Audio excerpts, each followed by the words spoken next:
Hello, bonjour, welcome to my channel. Thank you for watching my video and special thanks for those who subscribe to my channel. Today's video will be about the game Battlegroup and called Advanced Training Part 2 Artillery Additional Fire Support. When you build your force, you may have choose some unit to act as an artillery in direct support for your forces. In this case, you will have the opportunity to add some additional fire support in your battle group. If you decide to pick enough table artillery requests, you will have to choose the priority for accessing an artillery battery from IU command. So meaning you have three options: a third target priority, a second target priority, or first target priority. When it's time to roll for accessing off-table artillery, you will need to pick one of those. So you have the choice for 5, 10, or 20 points. And it will give you, when you roll your dice, the possibility to access off-table artillery from IU command. For 10 points, I will need a 4+ to access off-table artillery support. So during the game, using a unit who have the special rule artillery spotter, you use one order. The unit for additional fire support, this is step 1. Let's talk for a second the special rule mortar spotter and artillery spotter. Both units may call for an indirect artillery fire mission that involves mortar platoon or mortar team or artillery team. In the case of the mortar spotter, he can only call an indirect fire mission that involves mortar team. Now for the unit who has the artillery spotter special rules, he can call for an indirect artillery or mortar firing mission that involves mortar team or artillery team. In this case, if you have on the table an artillery spotter, this unit will receive an order and he may choose a mortar team or an artillery team for the fire mission. I have a unit with the artillery spotter special rule. On step 1, I give him the order for indirect additional fire mission for artillery. Step 2, you need to roll a priority check. The score has to match or be higher than the priority you have picked while building your force. In this case, I choose a second priority check target. I need to roll a 4+. At this point I roll, and let's say I roll a 5, meaning I pass. I can continue the process.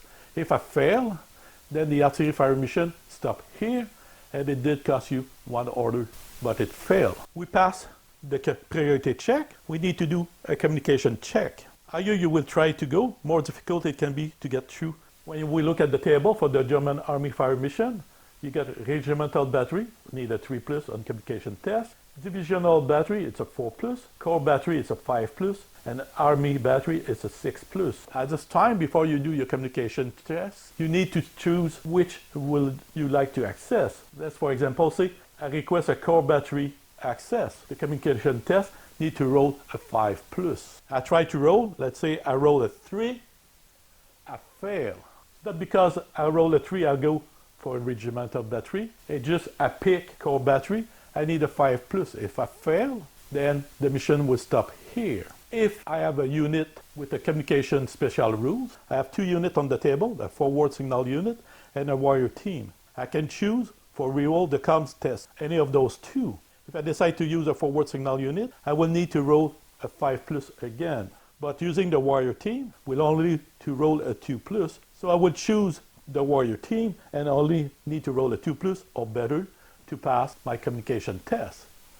I roll and I roll a 6, I pass, I can continue the process. With success, I pass the communication test. Now I am in communication with the core battery. It's now time to decide which battery will be accessible for my firing mission. If I roll a 1 or 2, I got 2 150mm howitzer. At 3 or 4, I got 2 170mm cannon. And if I roll a 5 or a 6, I got 2 150mm naval warfare. So I roll my dice and I roll a 5. So I will have access to 2 naval warfare. Step 4, position the spotter round. You place the aim target anywhere on the table that you want, but it needs to be in plain view of my unit who act as the spotter. Let's say I place it right here. My spotter can see it and has to be at least 15 inches from my artillery.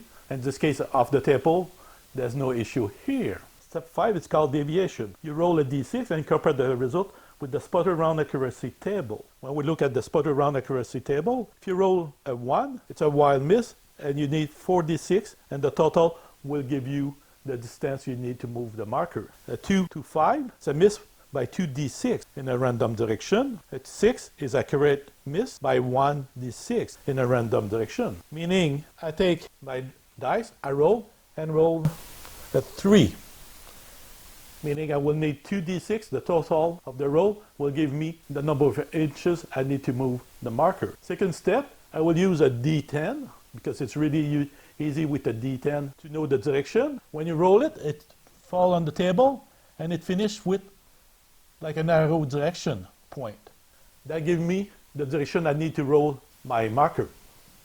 I take my 2 dice, I roll, and that will give me the total, the number of inch I need to move the marker. Let's say I roll 5, I need to move the marker 5 inches in this direction. I just move the marker 5 inches in the direction point by the D6. It's time to do step 6. Step 6 is fire for effect. Tunable warfare is 6 dice because it's called the rocket, and rocket is 6. If it will be a mortar or an artillery piece, artillery gun, it will be only 2. In this case, I have tunable warfare. I need to roll 12 shots.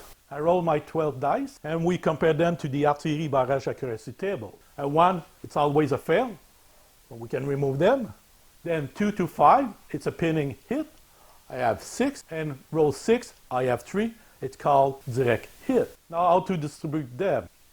With the marker, going in a circle, the closest unit, we will start by placing the direct hit. The closest one is the infantry team in the forest.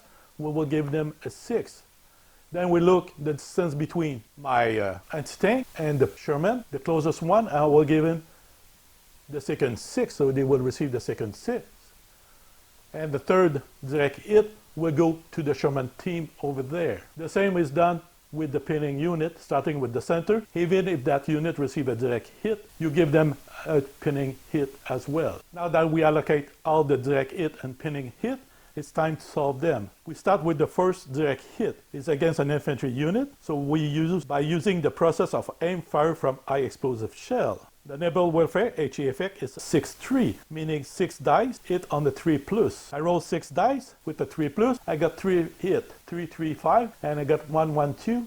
The British force infantry unit have 3 hit. To see if they are casualty, we will need to do cover save for them. The British force need to do cover save for each fail. I have 3 hit. I need to roll 3 dice. Cover save for my unit is in the wood, called soft cover. I need to roll 5 or plus. All 3 dice fail.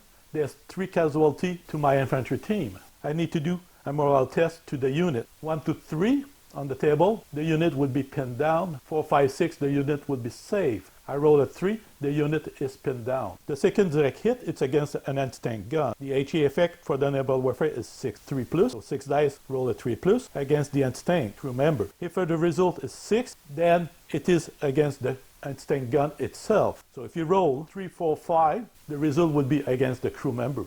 If you roll 6, it would be against the gun itself. I roll 6 dice, 2 are miss, and 2 are hit against the crew, and I roll a 6. Now, for each, the crew or the gun itself, I need to use the cover save table and roll against it. When we look at the infantry with the cover save table, they are in the open, need to roll a 6+ to save them. So I roll 2 dice, and I need to roll a 6+ to be safe. Let's say I roll 3-3, there's 2 casualties there. Now for the gun itself, when we look at it, the deployed gun in the open, it's a 6+ as well. I roll a 4, I cannot save them. The anti-tank gun is destroyed. So you mark it as destroyed, and because it's destroyed, you need to take, or the British need to take a battle counter for the destruction of the gun. My last direct hit, it's against a Sherman tank. For that, we use the high explosive armor penetration value against the side armor of the Sherman. The side armor is represented by the letter L for the Sherman, and when we look at the armor penetration of the naval warfare, it's a 4. Compare that for the armor penetration table. 4 for the armor penetration. We move it to letter L, and we need to roll 8 or better if we want to damage or destroy the tank. We roll 5, that means there's some minor damage to the tank, but because it's considered to be hit, the unit need to do a morale test. For that, we go to the unit morale table for the vehicle, and we roll. Let's say we roll 4. And we compare to the table, vehicle, a 4, the unit is fine. Will I roll a 1 or a 2? It will be pinned. 3, 4, 5, 6, they are okay. Now that all direct hit is resolved, we need to solve pinning hit. We start again with the unit the closest to the marker, and we solve all pinning hit for that unit, and we move to the next closest vehicle or unit. We start with the closest unit from the marker, my infantry team in the wood. We use the suppressing fire effect table with the nimble warfare considered a medium gun, meaning it needs a 3+ to hit. We roll and we roll a 4, meaning the infantry unit has been hit. It needs to do a cover safe. If we fail, the unit will be pinned. For that, we look at the cover safe table. Soft cover, because they are in the wood, need to roll a 5+ to be safe.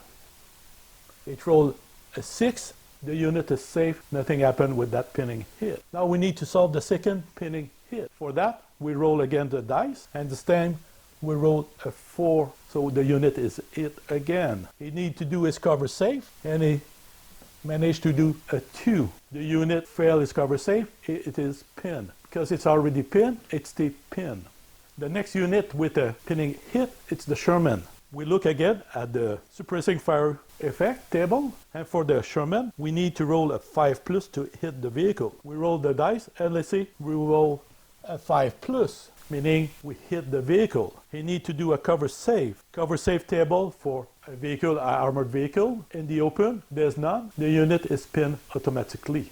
There's one more unit with a pinning hit. It's my infantry unit right here at the bottom of the screen. For that, using the suppressing table, fire effect table, we need to roll a 3+ against the infantry, and we roll a 2. It's a complete miss. Nothing happened to my infantry team.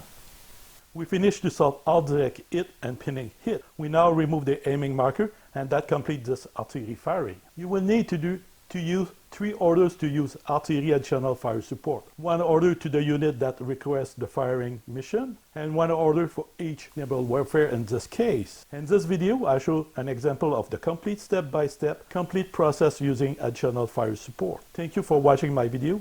Hope to see you again at my next video. Bye-bye.